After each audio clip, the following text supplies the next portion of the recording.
నమస్తే, welcome to our channel. YCP అధినేత YS Jaganmohan Reddy నా రూటే వేరు, ఈసారి నేతలతో ఉంటాను అంటూ కొందరి నియోజకవర్గాలను మార్చేస్తున్నారన్నట్టుగా కథనాలు వినిపించాయి. అందులో ముఖ్యంగా వినిపించిన పేరు మాజీ మంత్రి ఆర్కే రోజా. మరి ఇప్పుడు జగన్మోహన్ రెడ్డి దృష్టిలో పడాలనే ఆమె ఒక ఇంటర్వ్యూలో ఇటువంటి కామెంట్స్ చేశారు అని పలువురు అయితే చెప్తున్నారు. ఇంతకీ ఆమె ఏం కామెంట్స్ చేశారు తెలుసుకునే ప్రయత్నం చేద్దాం. దీన్ని విశ్లేషించడానికి మనతో పాటుగా ఉన్నారు సోషల్ యాక్టివిస్ట్ శ్రీలీల గారు. నమస్తే మేడం. నమస్తే అమ్మా.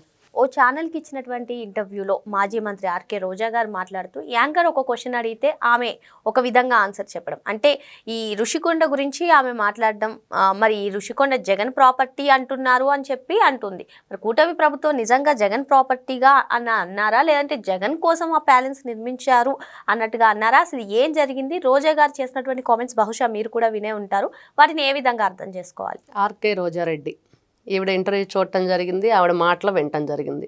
అసలు ఆవిడ మాట్లాడే మాటలకి అంటే అంతకుముందు వైఎస్ఆర్సీపీ పార్టీ అధికార ప్రతినిధి అని చెప్పుకుంటున్న వెంకటరెడ్డి గారు కూడా ఇదే మాట మాట్లాడారు. అంటే సేమ్ స్క్రిప్ట్ అనుకుంటా బహుశా ఇద్దరికి ఇచ్చింది. అదేంటి అంటే జగన్ గారి ప్యాలెస్ అంటున్నారు కదా, మరి కూటమి ప్రభుత్వం ఎందుకు ఉంచుకుంది, ఇచ్చేయచ్చు కదా అని. జగన్ కట్టించుకున్నాడు అని చెప్పారు. ఎవరి డబ్బులతో? ప్రజల డబ్బులతో. మరి ఎవరి కోసం కట్టించుకున్నాడు? జగన్మోహన్ రెడ్డి భార్య కోసం కట్టించాడు.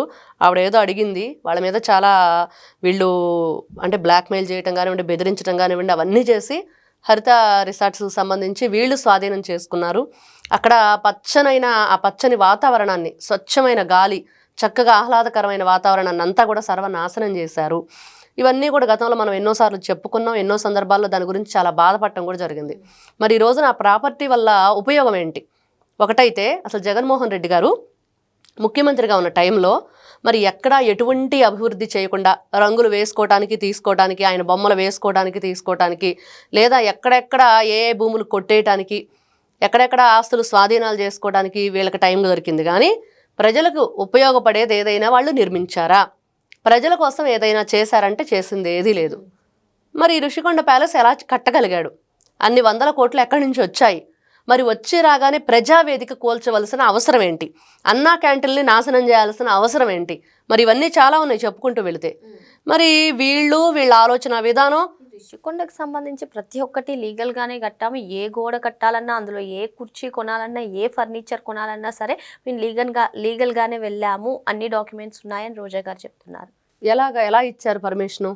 ఆ రోజున కోర్టు దానివల్ల ఉపయోగం ఏంటి, దేనికోసం ఉపయోగిస్తున్నారు అనేది ఉంటే అది పబ్లిక్లో పెడితే చూస్తారు. ఆవిడ ఏదో 2 మాటలు చెప్పేసి మేము అన్నీ కూడా లీగాలిటీ ప్రకారం వెళ్ళాము, దానికి లీగల్గా పర్మిషన్ ఉంది అంటుంది. ఓకే, ఉంటే కనుక అది ఒకసారి బయటకు తీసి చూపెట్టే అందరికీ, పబ్లిక్లోకి, మీరు వచ్చే మీటింగులు, మీరు ఇచ్చే ఇంటర్వ్యూలకి ఒకసారి అందరికీ కూడా చూపెడితే ఓకే నిజమేనా అన్నట్లుగా అందరూ కూడా చూసి, మరి ఆ తర్వాత ఏంటి, దానికి కావాల్సింది ఏంటి, మరి జగన్మోహన్ రెడ్డి గారు ఎందుకు ఇలా చేశారు, ఏమన్నా ఉపయోగం ఉందా, ఎంత ఒక్కొక్క టేబుల్ ఖరీదు ఎంత, కుర్చీల ఖరీదు ఎంత, మరి దాని మీద అక్కడ టాయిలెట్స్ ఏంటి, అంత హంగామాగా చేయవలసిన అవసరం ఏంటి, దేనికోసం? అసలు జగన్మోహన్ రెడ్డి గారు అధికారంలో ఉన్నప్పుడు ఎవరైనా సరే రాష్ట్రానికి పెద్ద పెద్ద వివిఐపీలు వచ్చారా? ఫస్ట్ వచ్చిన బ్యాంకులు కానీ రుణాలు కానీ వాళ్ళు కూడా వెనక్కిపోయిన పరిస్థితి, కంపెనీలు వెనక్కిపోయిన పరిస్థితి, ఎక్కడా ఏదీ లేదు. మాట్లాడితే క్రెడిట్ చోరీ అంటాడు. అదే కదా ఆయనకు తెలిసింది, ఆయనకు ఉంటేనే కదా అసలు క్రెడిట్ చోరీ చేయడానికి ఎవరన్నా ఉన్నాళ్ళదైతే సరే నా క్రెడిట్ చోరీ చేస్తున్నారు. ప్రజలకు తలమానికంగా ఈ ఋషికొండను నిర్మించారు, ఇంత చేశారు అని జగన్మోహన్ రెడ్డి గారు అని ఆమె చెప్తుంటే మీరు అసలు క్రెడిట్ ఉందా అంటున్నారు. మరి అంతే కదా, ఈ రోజున ఏదైనా సరే ఒక పని చేస్తే దానికి ఉపయోగం ప్రజలకు ఏ విధంగా మనం సహాయ సహకారాలు అందిస్తున్నాము, దానివల్ల ముందు తరాలకు ఎలాంటి మంచి భవిష్యత్తు అందుతుంది అనే ఆలోచనలో ఉంటే బాగుండేది. మీరు ఇలా మాట్లాడుతున్నాను, నేను చాలా బటన్ నొక్కాను, చాలా సంక్షేమ పథకాలు అందించాను, దేశంలో ఎక్కడా జరగనటువంటి సంక్షేమ పథకాలు అందించానని జగన్మోహన్ రెడ్డి గారు. ఈ రోజున మనం ఎన్నో కేసులు చూస్తున్నాం రాష్ట్రంలో. అవన్నీ ఎవరి మీద నడుస్తున్నాయి? అన్ని వైఎస్ఆర్సీపీ పార్టీ అధికారంలో ఉన్నప్పుడు చేసిన ఏదైతే వాళ్ళు చెప్తున్న అన్ని రకాల ఏదో స్కీములు అంటున్నారో దాంట్లో చేసిన స్కాములు ఎన్ని? ఆడుదాం ఆంధ్ర దగ్గర నుంచి రోజా సమాధానం చెప్పాలి. ఫస్ట్ ఋషికొండ ప్యాలెస్ గురించి పక్కన పెడితే, అది నీకు ఇస్తామా మీ జగనన్నకి ఇస్తామా అనేది పక్కన పెడితే, మరి మీరు అధికారంలో ఉన్నప్పుడు, మీరు మంత్రి పదవి వెలగబెట్టినప్పుడు, ఇష్టానుసారంగా నోటికి ఏదొస్తే అది మాట్లాడినప్పుడు, ఎక్కడ కూడా ఈ రోజు కూడా నారా చంద్రబాబు నాయుడు గారిని ఆవిడ ఏకవచనంతో మాట్లాడుతుంది. ఈవిడ జగన్మోహన్ రెడ్డి పుట్టే వాళ్ళకన్నా పెరిగే వాళ్ళకి తమ్ముడు అన్నట్లు ఉంటుంది వీళ్ళ వ్యవహారం. అంటే అందరినీ కూడా ఏకవచనంతో మాట్లాడతారు. మరి ఇట్లాంటి వ్యక్తులు, వీళ్ళ ఆలోచన విధానం, వీళ్ళు మాట్లాడే శైలి, వీళ్ళు చెప్పుకునే ఇవన్నీ కూడా ఈ అంతా కూడా అన్నీ కూడా అబద్ధాలు. ఈవిడ మళ్ళీ చెప్తుంది ఈ రోజున కూటమి ప్రభుత్వం జగన్మోహన్ రెడ్డి మీద బురద చల్లటం అంట. మీరు ఉండేదే బురదలో, మీ మీద ఇంకెవరు చల్లుతారు? మీరు ఇంకొకరి మీద చల్లకుండా ఉంటే చాలు. దీనివల్ల ఉప్పుగల్లంత ఉపకారం లేదు రాష్ట్రానికి, సర్వనాశనం చేసేసారు రాష్ట్రాన్ని. మళ్ళీ మళ్ళీ మాట్లాడితే ఈ రోజున 11 సీట్లు కూడా మా కర్మ కొద్దీ వచ్చినాయి రా బాబా 11 నియోజకవర్గ ప్రజలు చెప్పుకునే పరిస్థితి. మరి ఇలాంటి పరిస్థితిలో ఈ రోజున రోజా గారు మాట్లాడే మాటలకి, మరి ఆవిడ చేస్తున్న వ్యాఖ్యలకి, కూటమి ప్రభుత్వం గురించి, రాష్ట్రం గురించి, అసలు ప్రజావేదిక కూల్చిన దానికి వీళ్ళకి ఆన్సర్ ఉందా? అన్నా క్యాంటీన్లు ధ్వంసం చేసిన దానికి ఆన్సర్ ఉందా? నారా చంద్రబాబు నాయుడు గారిని అక్రమంగా అరెస్ట్ చేసి వీళ్ళు దానికి సంబంధించి ఏదైనా సరే ఒక్కటంటే ఒక్కటే ప్రూవ్ చేయగలిగారా?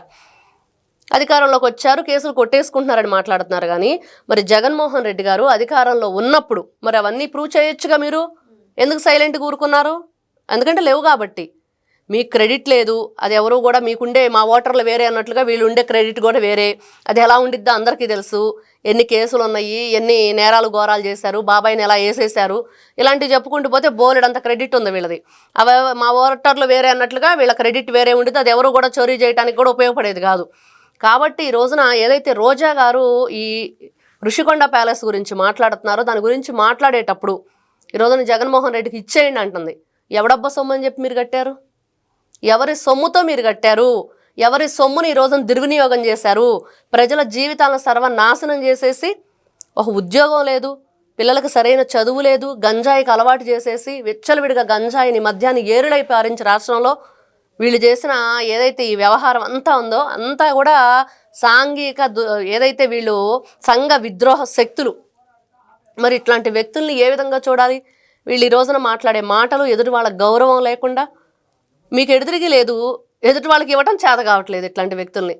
కాబట్టి ఈ రోజున జగన్మోహన్ రెడ్డి గారు తన కోసమే కట్టుకున్నారనేది వాస్తవం, ప్రజల సొమ్ము దుర్వినియోగం చేశారనేది వాస్తవం. ఆయన వల్ల రాష్ట్రానికి ఎటువంటి ఉపయోగం జరగలేదు 5 సంవత్సరాలు. కరోనా టైంలో అంట ఏం చేశాడమ్మా ఆయన? కరోనా టైంలో ఏమీ చేయలే. బ్లీచింగ్ పౌడర్ చదువుకోండి, పారాసెటమాల్ వేసుకోండి అని చెప్పాడు.